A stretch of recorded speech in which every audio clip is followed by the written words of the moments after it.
the young Mark Hamill to you. Hey, what's up you guys? ShartimusPrime here, doing another movie review on Star Wars Episode 8, The Last Jedi. I watched the movie last night at the Tanforan Theater, saw it in 3D, did not catch the XD. I bought tickets too late, saw it at 11:30 p.m. Pretty late showing. I watched it with my dad, Shartimus Alpha, my brother, Gordotron, and my sister-in-law. I don't have a name for her yet. We'll come up with one. I'll keep you posted with that. Charlita 1 stayed home with the Nugget. We're going to go to the drive-in on Saturday and watch it again because Charlita 1 loves Star Wars. Also, while I was there, I did get my exclusive little poster. Kind of like having the smaller poster like this. I think it did come out looking very cool. I do like it.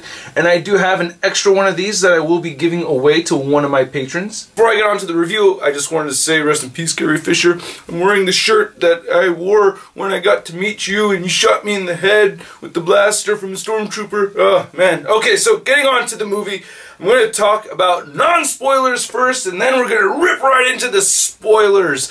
I gotta say, I liked the movie.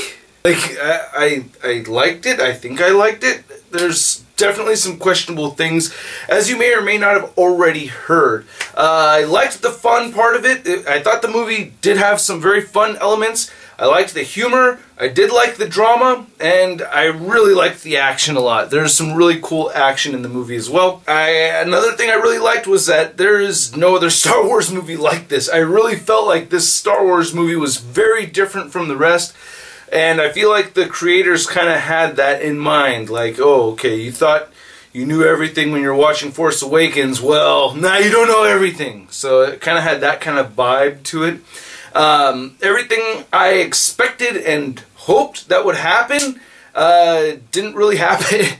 So all my expectations were just like gone. I was like, okay, well, all right, well, oh wow, okay, well, geez, oh, didn't see it. So yeah, I liked that I wasn't able to foresee every scene that was happening. So that was pretty neat. I do need to see it again though. As I mentioned, I will see it on Saturday, but I really felt like this is one where I was like, okay, you know, I took a bite.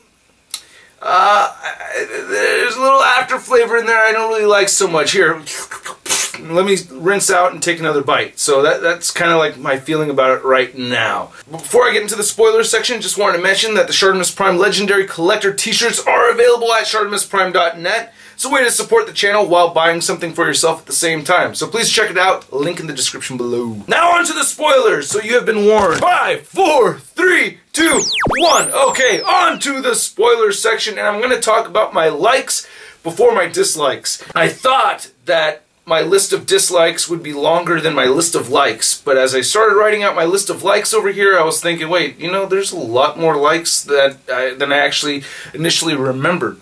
My first like is the zigzagging, is just not being able to predict exactly where the movie was going or what the movie was going to do. The YouTuber Harley Plays from Epic Mealtime, I saw one of his posts on Twitter mentioning a spoiler in there about Rey being Kylo's sister, and that wasn't the case, so there you go. So I was kind of hoping that would be true, but nah.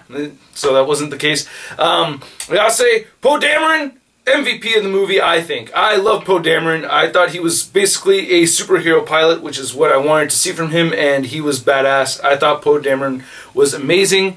I loved the Luke Skywalker and Rey dynamic. I thought that was great. I really liked that a lot. Mark Hamill did such a great job of playing a future Luke Skywalker that has been through a lot. It really did feel like Luke. I did not expect to see Yoda in this movie, nor did I expect to see Puppet Yoda in this movie. That was awesome, right? That really hit the geek spot hard. Seeing Yoda and Luke talking to each other again. I mean, wow, I didn't see that coming. That made me very happy to see. I thought Leia was awesome. I thought it was great seeing her. I mean, we saw her in a powerful position before, but we see her just doing a lot more of that, you know? So I thought that was pretty cool. We see a lot more. I thought the most powerful Leia that we'd ever seen. And, you know, with the whole floating thing in the Force, which at first I was kind of like, oh, okay, great, they killed her. There's no way she's coming back from that. And then, oh, she's floating through the sky. Okay, all right, well, the Force, I guess, I guess, I don't know, but it worked. Not my favorite part of the movie, but okay. I'll give it a pass. I liked the new characters. I gotta say, I really did. I liked Vice Admiral Holdo. I thought she was great. At first I didn't like her, but then I really liked her, and I felt that's exactly what the filmmakers wanted. So kudos to that. I loved Holdo. I also liked Rose. At first I didn't like Rose, but then I liked Rose more and more as the movie went on. And Benicio del Toro. I love Benicio del Toro. I mean, ever since Snatch, he's been just one of those actors that whenever he's on screen, I'm like, man, just talk, dude. Just talk. You're just a funny guy, man. I love watching Benicio del Toro do his thing. He's the studied character, and I don't know, his mannerisms and everything. I get a kick out of that guy. I think he's great. I love how he has a way of coming up with different slightly different mannerisms for his different characters. You know what I mean? Like the Collector versus this guy in the movie. I can't remember the character's name, but they both have their weird little tics, but they're not the same. I just thought he did a great job. I liked Benicio del Toro. I loved Kylo Ren. Kylo Ren, now I said Poe Dameron was an MVP, but at the same time I'm kind of thinking Kylo Ren maybe also. It may have been actually Kylo Ren. But I love the dynamic between Kylo Ren and Hux. I thought that was great. And I really liked the conflict with Kylo Ren too. I thought that was just very well played out. I did enjoy that a lot. And I really liked the Luke and Kylo Ren scene at the end of the movie. That was awesome. I loved that. That was great. I was very pleased with that. I knew he didn't stand it. Come on, Kylo Ren didn't stand a chance, bro. And I thought that was just great the way that played out. And I felt like you could really see the First Order kind of crumbling from the inside out with Kylo Ren getting so nuts. So I thought that was great. On to my dislikes. You killed Luke? Really? You killed Luke? You asshole? You asshole. For real? You dick. I mean, I'm honestly, that's my favorite Star Wars character right there, and you killed him. And you guys did the same shit that you did with Han Solo in the last one. You can't do that shit twice in a row, bro. What the hell, man? I mean, come on, with the Han Solo thing, I was like, okay, that was a big shock, I get it. But doing it again? You just brought him back, yo! Like, we just had him in just the one movie, that's all you're giving us? So I guess that's what the plan was, is that, okay, in Episode 7, it's going to be, like, featuring mostly Han Solo, dies, and then in Episode 8, featuring mostly Mark Hamill, dies, and then in the last episode, in Episode 9, featuring mostly Princess Leia, dies. But we already know that happens. We already know she's going to die. And they didn't really patch any of that up or make it seem like she was going to die in this one. And I mean, I think they should have swapped that idea. Like, hey, shouldn't have made Carrie Fisher or Princess Leia die in this one and let Mark Hamill. But we already know that Leia's going to die. They already said that they're not going to CGI her anymore. So what the hell? So now we have none of the original three. It's like, that really bummed me out. And I didn't think it was totally necessary too. It's like, and yeah, I just didn't think it had to be done that way. That just kind of like slowly drained his power so much to where he almost died, but then he actually lived, and then he chooses to fade away. It's like, then why didn't you do that a long time ago in the first place? I mean, like, really, you said you came here to die, so it's like, why didn't you just go to the island, you know, meditate yourself away and drift off into the wind like many years ago? Why didn't you just go kill yourself hella long ago? Just now? I don't know, man. I didn't like that. I didn't like that at all. And that's like the biggest, that's a flavor in the back of my throat that's like, you pissed me off. Not as high up there as a disappointment feeling that I had with Jar Jar Binks in Episode 1, but the feeling of disappointment from that is up there with the prequels. Definitely up there. That bummed me out a lot, man. That's my favorite Star Wars. But we got a lot of awesome stuff from Luke, you know? And anyway, Rey and Snoke, the backstory bailouts.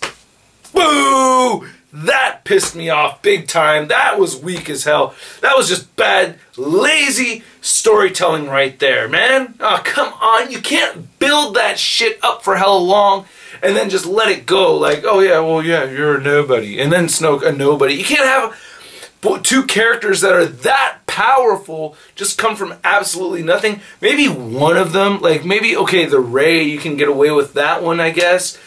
But with the Snoke, I mean, come on, dude, he has his hands way in too deep to just bring the character out of nowhere and then just take him away and give us nothing. And Snoke's talking about how he's inside Kylo's mind and everything, and then Kylo still manages to use the Force and everything while he's right in front of him, while Snoke's right in front of him. It's like, that did not make any sense. It's like, I could see your mind, I could see your every thought and everything that you're doing while he's positioning the lightsaber to stab him. It's like, you're contradicting yourself in this very same scene, you know? So that was very upsetting. I mean, come on, man.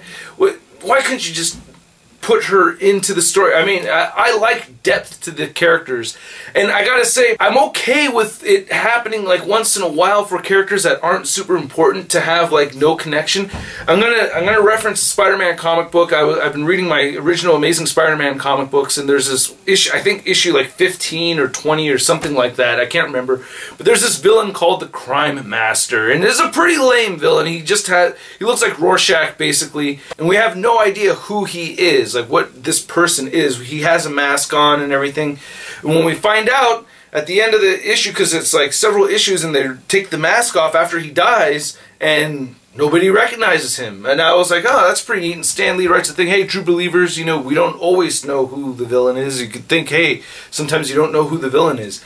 And it's like, okay, I thought that was kind of interesting. So it's just like a random person. And so that's why I think, okay, if it was like, so you could kind of do that, but at the same time, it's like with such a big presence and everything, that was kind of lame. If you know what I mean, I don't know. I wasn't happy with that.